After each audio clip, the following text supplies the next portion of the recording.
Welcome back to The Change Physician. This is episode 248. Welcome back. I'm Melissa Cady, the Challenge Doctor, with my co-host from the West Coast, Dr. Kevin Cuccaro.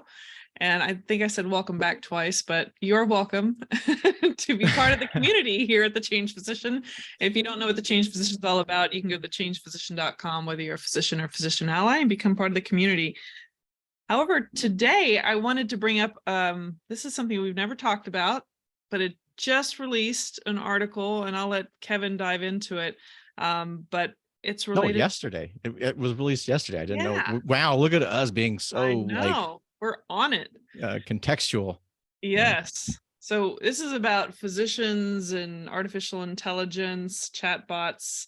So why don't you let us know which article it is, and I'll put it in the show notes for people to click onto later. So full disclosure, I got this because I subscribe to Sensible Medicine, which is a group of physicians. There's a couple of them I really, really like, John Mundrola being one of them. I think he has got one of the he just breaks down studies really, really well and is extremely aware of biases. Now, that being said, he wasn't the author of this. It was actually Vinay Prasad, who actually has some good stuff. Sometimes I tend to not like his writing as much. But anyway, they sent the email and it made me think about this, and they had a good breakdown. So this was a discussion on a recent publication that came out in JAMA, April 28th, 2023. So we were literally recording this on the 29th. So this was yesterday. The title of it is Comparing Physician and Artificial Intelligence Chatbot Responses to Patient Questions Posted to a Public Social Media Forum. And this was basically, there's like Reddit. I don't use Reddit. Apparently all the young people do. Yeah. Where you can go in and it is, you can ask anything, and people post all this stuff, and there's all this information, and people upvote so the responses can get higher in this thing. And there's a subreddit apparently called Ask Docs. And to actually contribute, you have to actually prove that you're a physician to the moderators, who will then approve you so that you can actually answer these questions on this subreddit. And what they basically did was they took the physician responses and then to these questions, and then they took ChatGPT and they fed them the same questions and got their responses. And then they took these the two groups, and then they compared them to more healthcare providers. And they judged the responses on accuracy and content and empathy, et cetera. Yeah. ChatGPT, explain what that is. Oh, well, so ChatGPT is one of the new large language models, or AI, that everybody's been talking about. ChatGPT 3.0 is the one that was released last fall, and everybody went completely crazy over it because it was the first. AI has been moving through for a while now, and there's a lot of different industries that have been using it. But this was the first one that just went really just started crushing things, because it can give responses that essentially pass the Turing test. So Alan Turing was the guy who broke the Enigma code in World War II, as a mathematician. And he devised this thing is, if you can talk to an artificial construct and it gives you responses such that you don't know whether or not you're talking to a human, that's like the Turing test, and it kind of moves you over the edge of, we're probably into this realm of artificial intelligence where these things are actually, because at that point doesn't, what's the difference? If you don't even know that who you're talking to, does it really matter anymore, kind of a deal? There's been some criteria after that as well. But anyway, ChatGPT was one that was like giving human-like responses and really providing these deep answers. Now, there's a lot of focus on the things that it was getting wrong, just in general. I'm not talking about the specific to the study, but the fact of the matter that you could feed these questions into a large language model that then filters the responses and comebacks with a depth of information is insane. And this has game-changing implications for medicine. So they did this, they fed them, and what basically happened, and I like how Dr. Prasad said this, his title for it was basically that ChatGPT crushes real doctors in answering patient questions. And the breakdown that he did when he was talking about this was just absolutely excellent, because people say, well, the information was wrong. Well, the people who judged the responses were healthcare providers. I think they were physicians, but they mentioned healthcare providers, even though I hate that word. So at least familiar with the responses. Then they're like, oh, well, these doctors aren't going to give the responses that the doctors gave are not going to be as thorough or aren't as good as you would actually give. And one of the authors was like, well, I don't know if they really believe that, because these are answers that people had a lot of time to think about, that were posting to a subreddit, that were deeply involved in their thinking. So they're probably better than the actual answers that they're giving in clinical practice when you're seeing somebody and you have 15 minutes or 20 minutes maybe total, and you're filtering all this stuff. So in this scenario, in an artificial environment where people are asking questions when they basically have all the time in the world to frame their response as human, they got crushed by ChatGPT. Now, I am not saying you should go out there and get your medical care from ChatGPT. That is absolutely not the case. But I'm saying from a physician standpoint, you need to be aware of this, because this is going to change the game for how we practice. And this is a good thing. Anyway, so I'll still stop there. I can talk a little bit more, because this is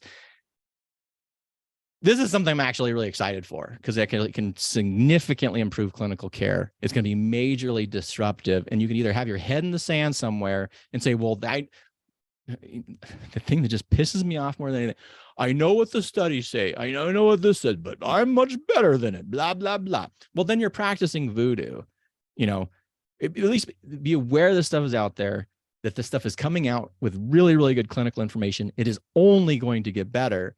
So pretending it doesn't exist is the exact wrong way to kind of go about that. But anyway, I'll stop there for now. One question, does it say numbers or percentages of like docs versus the AI of that preferred the responses? Did it say? Yeah. So the majority of the responses, the judges who were, again, in healthcare, preferred the chatbot. So what was the actual percentage? I'm just gonna say, on the majority of questions, 100% of the judges preferred the chatbot responses to the actual human responses. 100%. That's fascinating. Yeah, go ahead. Oh, no, keep going. I'm sorry, because I talked too much. No, it's okay. I was just, you can probably do this entire episode by yourself. Honestly, you got it all right there in front of you and passionate about it. But I was just thinking, I know that there are going to be these people that are going to not agree with you, and they're thinking, that's not really, how am I supposed to be comfortable knowing if the information they're getting from there is accurate, or what I would suggest for this individual person who's unique to anybody else. And but I think that, like you said, it's going to improve over time as the the data, the input, all of those things, however this all works. It's over my head, but obviously it's gathering information in a way that prioritizes more accurate information, hopefully. But I could see that could be a controversy or a concern that people have as physicians, and not controlling that information going to the patient. Any comments on that? Yeah, I think change is scary for everybody, right? Yeah. And that's why I say, don't bury your head in the sand about this. What, my understanding, and I am definitely not an AI expert, and I don't know, I have superficial knowledge enough to be dangerous, really, not totally informed, was that they scour and they can consume vast amounts of information, condense that and process it into a response, right? Well, what is medicine? Medicine is basically taking large volumes of information, condensing it, figuring out priority of pieces of that information, which one's more important or not, which is important or not, and then producing a response. And what you can see it as being is, hey, this is going to replace me. Or you can look at it as, this is going to be a tool that's going to improve clinical practice, because we simply do not have the consciousness and cognitive ability to process the amount of information that these models can do. So what I'm predicting, or what I would think was going to happen with this, is that AI is going to be really a clinical tool, where before we're going to develop, and you should still have the basic understanding of how to develop a differential and making sure that your perspective is broad. But now you have ChatGPT on this, or not ChatGPT, whatever the AI is going to be, that then can take that same information, and then the best scenario is you compare it to what your clinical judgment is. The lazy thing to do is then basically just say, okay, well, I'm just going to trust this all the time. Mhm. And you'd probably be a better clinician for doing that, to be honest, because we haven't talked about that. But algorithms, there's literally 50 years of data that algorithms crush clinical decision making. We should talk about that sometimes. When I first read it, I was like, this is no way. And then you look at it and it gets repeated and repeated and repeated again. So we poo-poo algorithms and say algorithm medicine is the wrong type of medicine. And if you're applying the algorithm in the first way and you are recognizing all the clinical inputs, because the people who are using algorithms alone and aren't looking to things are missing inputs, that's when they screw up. They're incredibly powerful. If you are a physician with a physician's knowledge and a physician's training, and then you have this other tool that can then feed in and provide you some information to enhance your clinical decision making, it's going to be amazing. Anyway, it's so, I mean, realistically, the people who really have to be terrified about this are people who don't have the physician education, because I can guarantee you, if you can get the same amount of information that's pretty close or on par or even potentially better than a physician, you're not going to need other people who don't have that training anymore. So I don't know. It's going to be amazing. And for things like radiology, I think it's going to be amazing. God, for anything, it's just going to be huge. You know, the one thing I feel like it would disrupt in a negative way from an economic standpoint is if insurance companies utilize information with modern pain science to determine what they are going to approve for interventional pain people. Oh, they won't pay for anything because all the data right there says it doesn't work, which is true. So they will, it's going to, and they're already doing that, right? There is a reason that almost every major insurer doesn't pay or pays, or reimbursement is dropping for these things, is because there is no data to demonstrate improvement, or I should say no good data, no unbiased and no large term studies that support it. So I don't see that.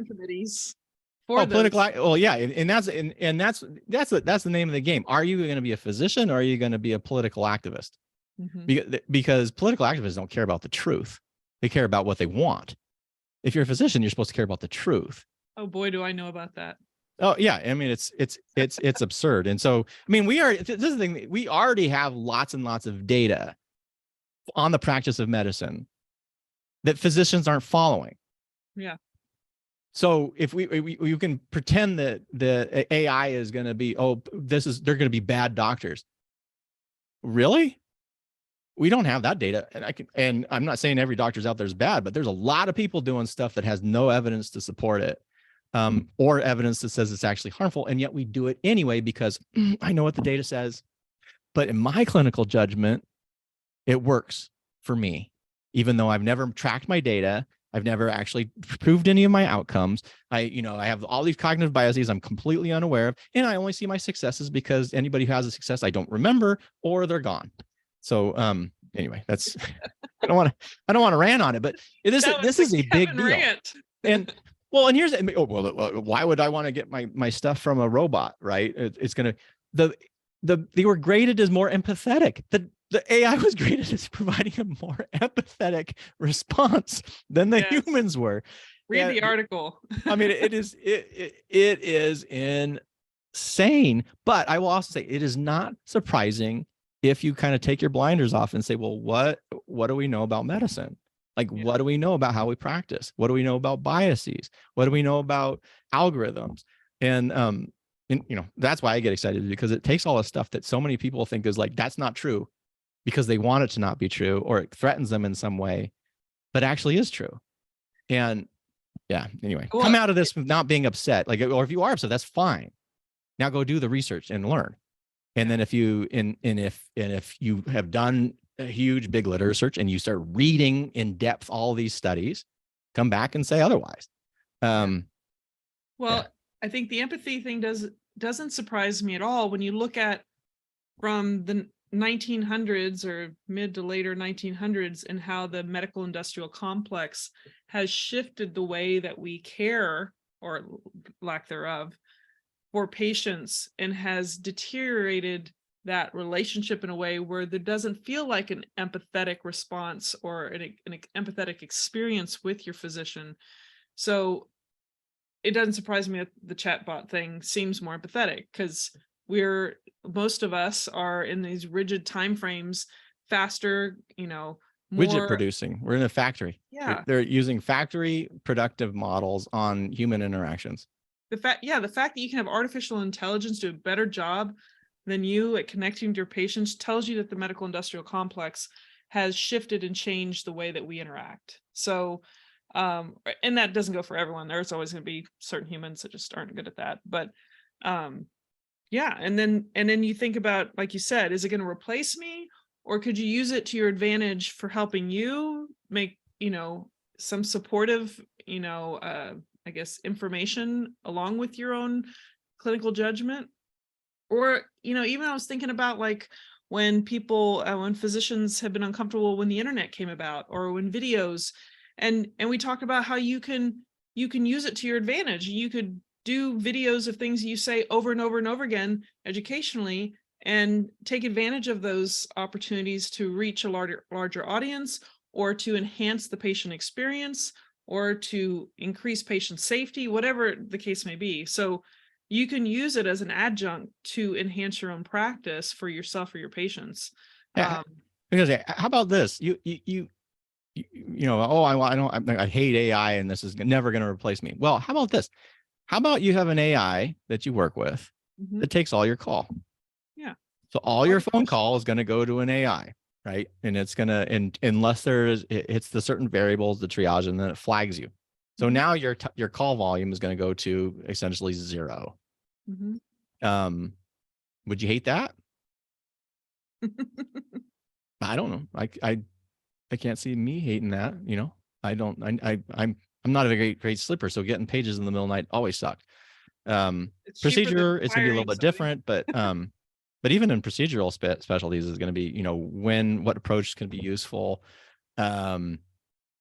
We are in an environment that is going to be just absolutely crazy and amazing. And like any sort of period in disruption, there's going to be some pain associated with it, but there's like some huge opportunities, I think.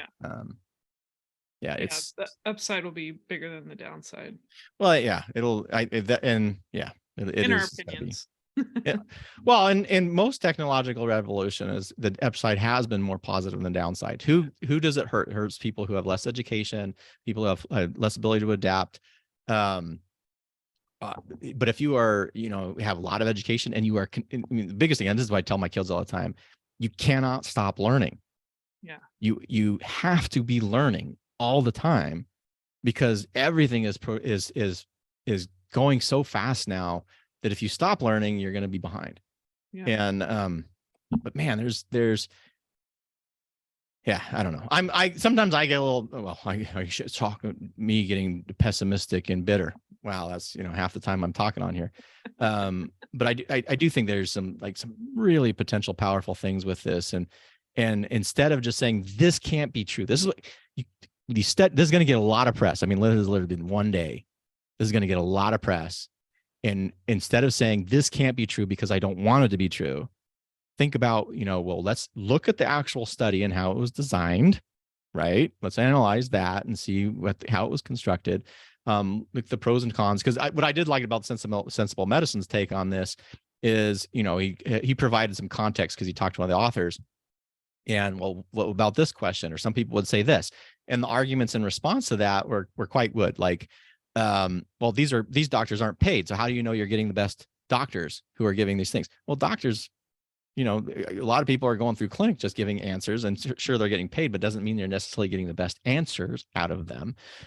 Other people were like saying, well, if you have your doctor that knows you well, then they're going to be able to provide a better answer to this. And I think the author said something like, do you know your doctor? Like, how many people actually know their doctors now versus see some random person or see someone once or twice a year, maybe, who really doesn't know you like that at the old doctor. And there's a big assumption there that somehow that intimate knowledge improves decision-making versus that intimate knowledge may actually increase more biases so that you miss things. Because that is as likely. But people forget that. Well, but they're so nice. Well, did they forget? That makes me just a snippet. I had a patient for 18 years, been seeing the same person. managed with significant asthma with albuterol 3 times a day, nothing else. And I really encourage this person to go see someone else because I'm like, this is not appropriate, especially in light of things I can't, discuss. But and that person did. They went to see another person. So I think there's times that's important. There's something you just brought up. Oh, so there's these concerns when we had mid-levels come in. We had NPs, or even CRNAs and other people that are an adjunct to what physicians do, and there was concern. And the reality is now it's getting muddy on what they can do and what's the difference between the physician and this mid-level. AI is not going to be asking to basically take your job or make as much as you. AI is like a tool that's not a person that's going to try to so you can have something that helps you without them trying to muddy the waters on what the different roles are. That's just a thought. No, and that's what I didn't come out and say it, but I do think this is going to impact mid-level. Mm-hmm. In a big way, because if you can get as good or very likely better clinical decision making out of a large language model, then people are going to say, well, why do I need you? Mm-hmm. And people could say that about doctors as well, but when you're starting looking tier, and you go up, it's generally not the top tier that are going to be removed first.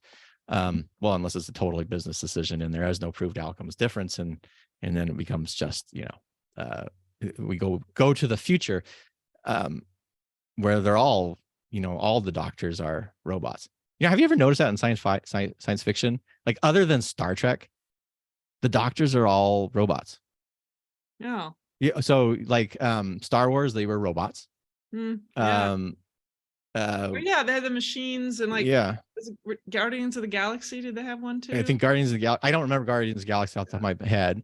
But The Expanse, if you ever watched that, they had the auto docks on the ship. They're all robots. Yeah. Like robot AI doing everything. Avatar, they had kind of I think they had some people, but things were done on the inside of the machine. Anyway. Yeah. So we're moving into the future, and I do think it makes sense, because so much of what medicine is basically algorithmic decision making that takes vast amounts of information and processes it, and then and we're supposed to be doing, and we don't.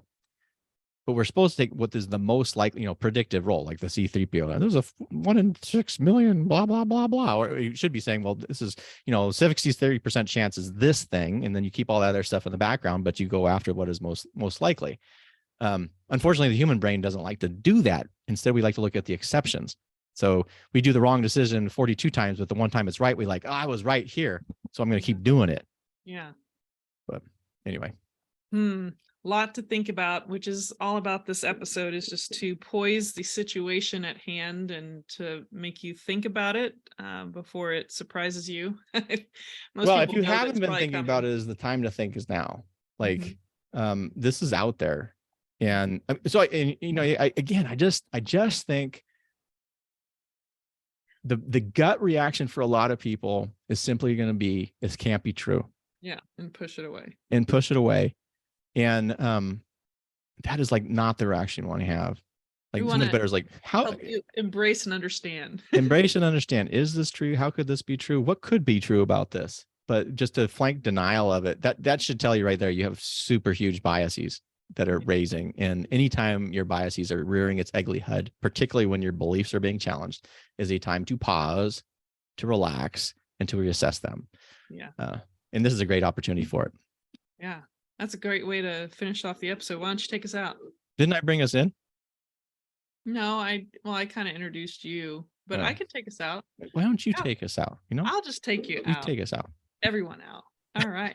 Well, thank you for being part of the Change Physician podcast again for this episode 248 on AI versus physicians. I don't know how we're going to title it, but make sure to check out the article. We'll include that on the YouTube, possibly on that Instagram post that'll follow it a week or two later. And we look forward to seeing you on the next episode of the Change Physician. Take care. Stay well, folks.